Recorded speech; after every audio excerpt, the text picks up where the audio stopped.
The pharmacy technician's pattern Linda Park had filled prescriptions for 20 years, but the pattern was impossible to ignore. Every elderly widow Dr. Martin Ashford treated died within 6 months. Heart failure, they said. Natural causes. But Linda knew what killed them. The perfect combination of legal medications that created untraceable poison. And she had proof. The revelation hadn't come all at once. It had built slowly, like sediment settling in still water, until the pattern was too clear to deny. Linda stood in the pharmacy storage room, 7 patient files spread before her on the metal shelving unit. 7 wealthy widows. 7 identical prescription patterns. 7 deaths that nobody questioned. It had started with Eleanor Fitzgerald. Linda remembered her well, a sprightly 72-year-old who'd just lost her husband of 50 years. Eleanor had inherited his pharmaceutical fortune, something close to $30 million. She'd come to Riverside Pharmacy personally, dressed in mourning black but with a determined smile. "Dr. Ashford says these will help with my heart palpitations," Eleanor had said, handing over the prescriptions. "The stress of losing Harold has been hard on my health." Linda had filled the prescriptions without a second thought. Beta blockers for heart rhythm, calcium channel blockers for blood pressure, potassium supplements for electrolyte balance, digoxin for heart failure prevention, all perfectly reasonable for an elderly woman with cardiac concerns. 6 months later, Eleanor Fitzgerald was dead. Heart failure. Her fortune, as stated in her will, went to the Ashford Foundation for Cardiac Research. Then came Margaret Chen, 68, widow of a tech entrepreneur. Same prescriptions, same 6-month timeline, same cause of death. Her $20 million estate also went to Dr. Ashford's charity. By the time Linda was filling identical prescriptions for the third widow, Maria Rodriguez, whose husband had owned a chain of luxury hotels, a chill had settled in her stomach. But she told herself it was coincidence. Dr. Ashford was the city's leading cardiologist. Wealthy widows under stress often developed heart problems. The donations were simply grateful patients supporting medical research. The fourth widow changed everything. Dorothy Williams had been different. At 70, she was vibrant, healthy, training for a marathon in her late husband's memory. No history of heart problems. But suddenly she was in Dr. Ashford's care for preventive treatment. "I don't even feel sick," Dorothy had confided to Linda while waiting for her prescriptions. But Dr. Ashford insists. He says women my age, especially after loss, are at hidden risk. He's so caring, calling to check on me every week. Linda had wanted to say something then. The prescriptions were identical to the others. But what could she say? That she had a feeling? That perfectly legal medications prescribed by the city's most respected cardiologist seemed suspicious? Dorothy Williams died 4 months later. The marathon bib she'd never used was found in her apartment, along with a revised will leaving $15 million to the Ashford Foundation. That night, Linda had pulled the records, 20 years of data at her fingertips. She started with Dr. Ashford's patients, cross-referencing with obituaries, focusing on elderly widows. The pattern emerged like a photograph in developing solution. 7 women in 5 years. All wealthy, widows. All treated by Dr. Ashford within months of their husbands' deaths. All prescribed the exact same combination of cardiac medications. All dead within 6 months. All leaving substantial donations to his foundation. But it was the medications themselves that revealed the genius of Dr. Ashford's method. Before we continue this chilling discovery, where are you watching from today? Drop your city in the comments below. And if you believe that sometimes the most trusted professionals can be the most dangerous, hit that subscribe button. Justice system. USA brings you stories that prove evil can hide behind any degree. Linda had spent weeks researching after Dorothy's death. Late nights in medical journals, pharmaceutical databases, toxicology reports. What she found made her sick. Each medication Dr. Ashford prescribed was legitimate, beneficial even when used correctly. But together, in the specific doses he prescribed, they created a perfect storm, The beta blockers slowed the heart. The calcium channel blockers reduced its contractility. The potassium supplements, in combination with the potassium-sparing effects of other drugs, gradually raised levels to dangerous heights. The digoxin, therapeutic at normal levels, became toxic as kidney function declined from the other medications. It was brilliant. Evil, but brilliant. No single drug would raise alarms. Blood tests would show therapeutic levels of each medication. The gradual decline would appear natural, elderly heart giving out under the stress of grief. Autopsy, if one was even performed, would show heart failure consistent with age and medication use. Nothing suspicious, nothing traceable. Dr. Martin Ashford had created the perfect murder weapon, a prescription pad. Linda now faced an impossible decision. She had no proof beyond patterns and pharmaceutical knowledge. Dr. Ashford wasn't just any doctor. He was chief of cardiology at Riverside General, published researcher, philanthropist, friend to judges and politicians. His foundation had donated millions to cardiac research. He'd saved hundreds of lives throughout his career. Who would believe a pharmacy technician over such a man? The decision was taken from her hands the next morning. Linda, could you prepare these immediately? Rush order. Nancy, the lead pharmacist, handed her a prescription bag. Dr. Ashford called personally, says it's urgent. Linda's hands trembled as she read the label. Patricia Morrison, age 75. The prescriptions inside were hauntingly familiar. Beta blockers, calcium channel blockers, potassium supplements, digoxin. Who is Patricia Morrison? Linda asked, trying to keep her voice steady. Nancy pulled up the patient file. New patient, widow of Judge Harold Morrison. He died last month. Remember that big funeral? Left her everything. Poor woman is apparently having cardiac symptoms from the stress. Linda felt the room spin. Judge Morrison's estate was worth $50 million. Everyone knew that. It had been in all the papers. I need to check something in the back, Linda managed. In the storage room, she pulled out her phone and Googled Patricia Morrison. The society pages showed a healthy, active woman. Last week's photo from a charity gala showed her dancing, laughing, full of life. No mention of health problems. Linda made her decision. She couldn't fill another prescription, couldn't be complicit in another murder, but she needed proof. Real proof. She texted in sick for the next day and spent it at the library, researching everything she could about Dr. Ashford and his foundation. What she found confirmed her worst fears. The Ashford Foundation had received over $100 million in donations over 5 years, almost all from deceased patients. Dr. Ashford lived modestly, but the foundation had purchased research facilities, equipment, real estate. He was building an empire on the bodies of the women he'd sworn to heal. But Linda found something else, something that changed everything. The research the foundation claimed to conduct? Minimal. The facilities? Mostly empty. The equipment? Purchased, but rarely used. The foundation was a shell, a money laundering operation that funneled funds into offshore accounts and shell companies. Dr. Ashford wasn't just a killer. He was a thief on a massive scale. Linda compiled everything into a detailed report. Prescription records, death certificates, financial documents, pharmaceutical analysis showing how the drug combinations created undetectable murder. She burned it all onto multiple USB drives, uploaded it to secure cloud storage, emailed copies to herself. Then she did the hardest thing she'd ever done. She went to the FBI. Where are you watching from? This story is about to reveal how one pharmacy technician brought down a serial killer doctor. Share this video to spread awareness about medical murders. Subscribe to Justice System USA for the shocking conclusion.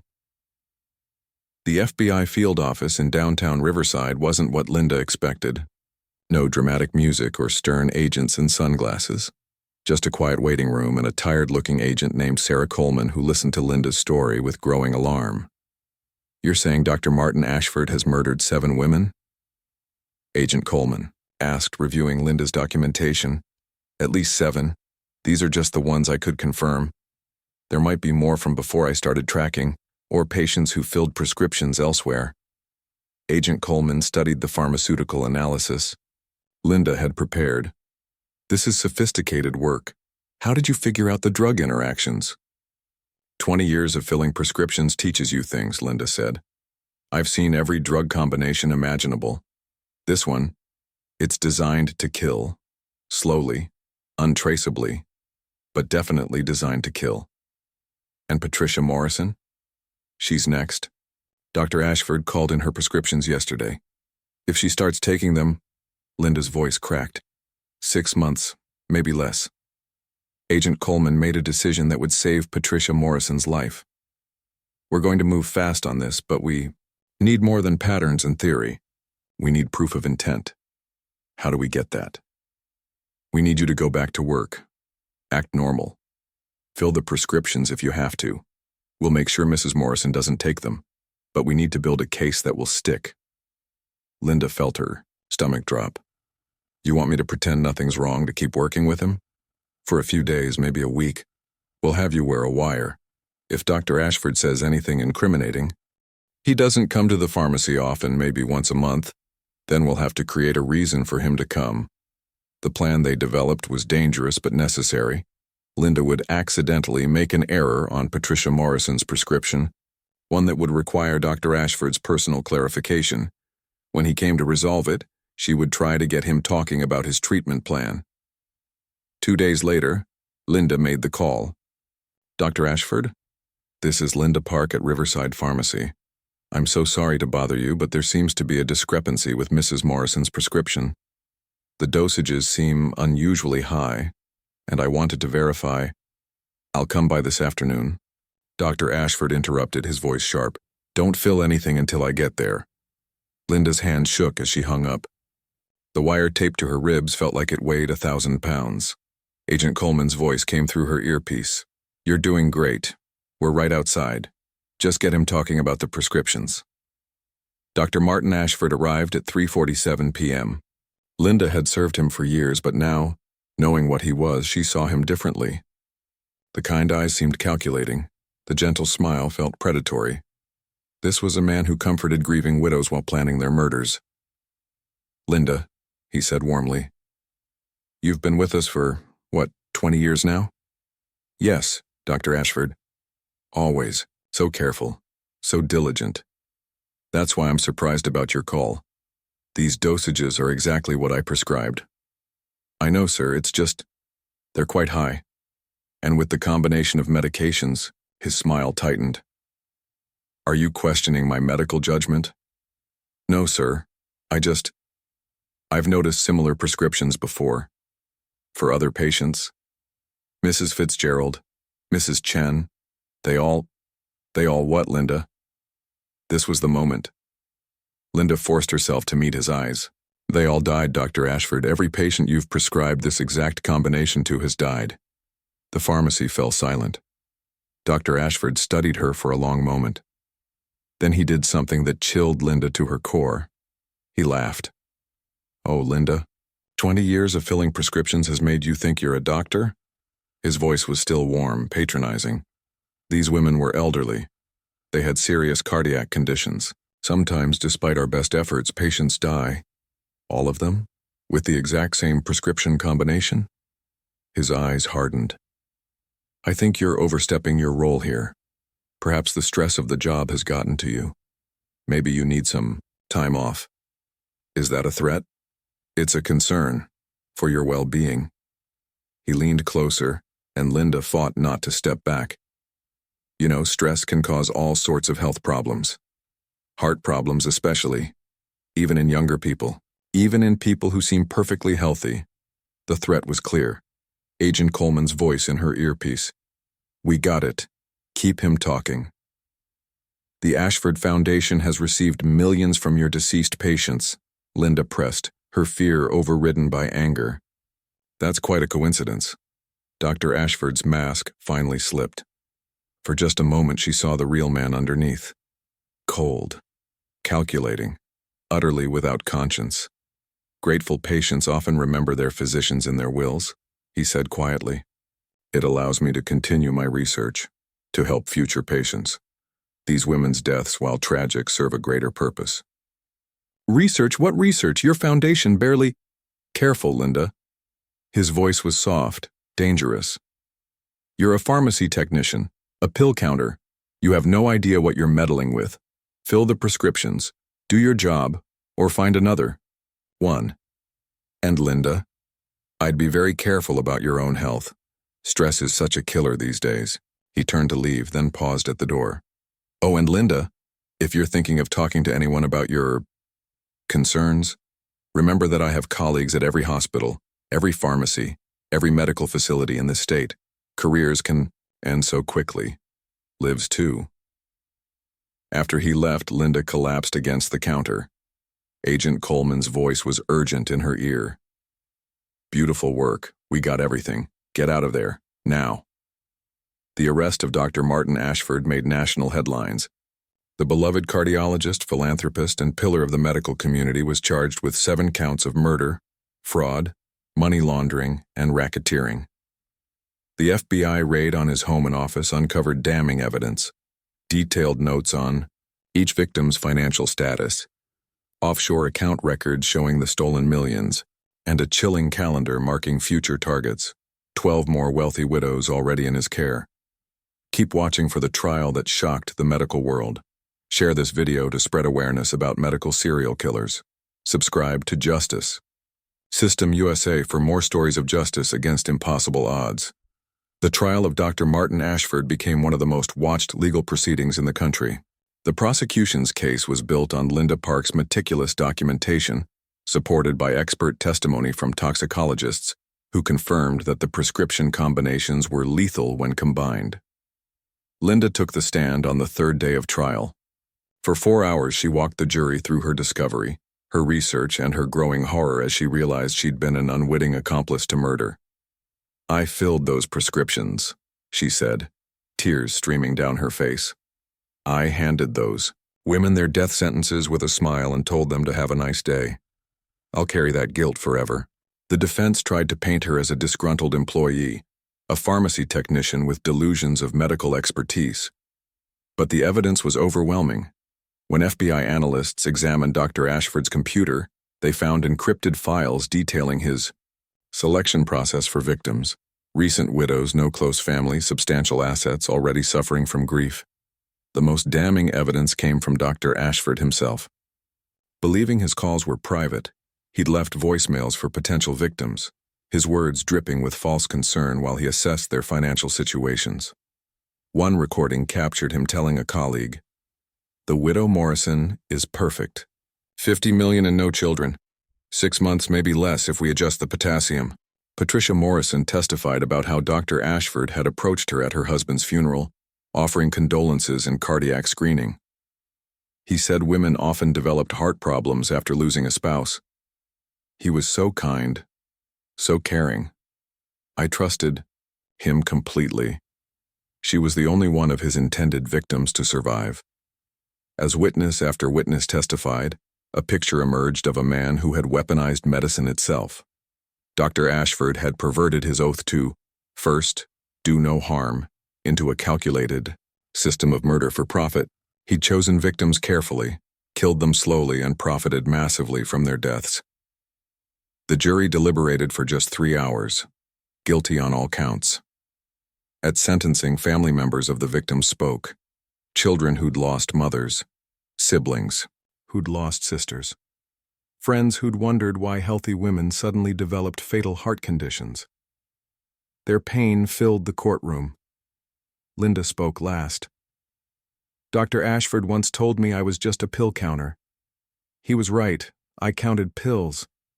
But I also counted lives. 7 women who should still be alive. 7 families destroyed. Millions of dollars stolen. All because one man decided his greed was worth more than his oath." Dr. Martin Ashford was sentenced to life in prison without the possibility of parole. The Ashford Foundation was dissolved, its assets distributed to the victims' families. The medical community implemented new oversight measures for prescription patterns, particularly for elderly patients. But the real change came from Linda Park's courage. Her actions inspired the creation of the Pharmaceutical Oversight Database, AI system that flags suspicious prescription patterns across multiple patients. Linda's law required pharmacists to report unusual prescription combinations that could indicate intentional harm. Pharmacy technicians, once seen as mere pill counters, were recognized as a crucial line of defense against medical murders. Linda herself struggled with the aftermath. She'd saved Patricia Morrison and potentially dozens of future victims, but the weight of the 7 women who'd died haunted her. She left pharmacy work, unable to fill another prescription without remembering Eleanor Fitzgerald's trusting smile or Dorothy Williams' marathon bib. She now works as an advocate for elderly patients, teaching them to question unusual prescriptions and trust their instincts about their health. She speaks at medical conferences about the importance of pharmaceutical vigilance and the dangers of blind trust in authority. Doctors are human, she tells audiences. Most are good people trying to help, but some are predators with stethoscopes. Question everything. Get second opinions. Trust your instincts. And remember, the person filling your prescription might be the only one standing between you and a killer. The former Riverside Pharmacy where Linda worked now bears a plaque, in memory of those lost to medical betrayal and in honor of Linda Park, who saw the pattern and spoke the truth. Dr. Ashford's victims were buried with dignity, their deaths no longer dismissed as natural causes but recognized as murders. Their families found some peace in knowing that their loved ones' deaths had meaning. They led to the capture of a killer and the protection of future victims. 1 year after the trial, Linda received a letter from Patricia Morrison. Dear Linda, I think of you every day. Every morning I wake up. Every sunset I see. Every moment with my grandchildren, I owe to you. You saved my life by risking your career, your safety, everything. I've established a scholarship in your name at the pharmacy school. Future pharmacists will learn not just to count pills, but to count lives, to watch for patterns, to speak up when something is wrong. Thank you for seeing what others missed. Thank you for caring what happened to strangers. Thank you for being brave. With eternal gratitude, Patricia. Linda framed the letter and hung it in her home office, next to pictures of the 7 women she couldn't save. A reminder of failure and success, of guilt and redemption, of the price of silence and the power of speaking up, because that's what heroes do. They see patterns others miss. They question authority when authority is wrong.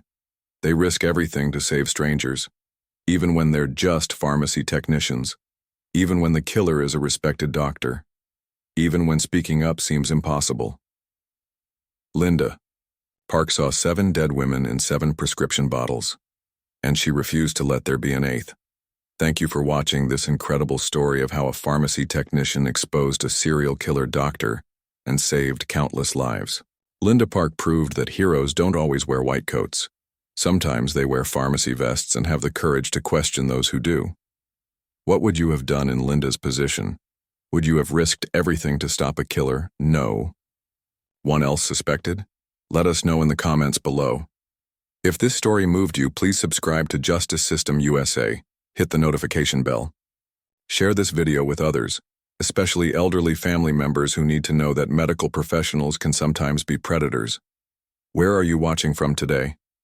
Whether you're in a big city hospital or a small-town pharmacy, remember, the people who fill your prescriptions are more than pill counters. They're often the last line of defense against medical harm. Until next time, this is Justice System USA, where we believe that in America, a pharmacy technician can stop a serial killer, a barista can expose a predator, and a crossing guard can prevent a kidnapping. Because justice isn't about your medical degree or professional status. It's about your willingness to protect others when you see danger. Stay vigilant. Question unusual patterns.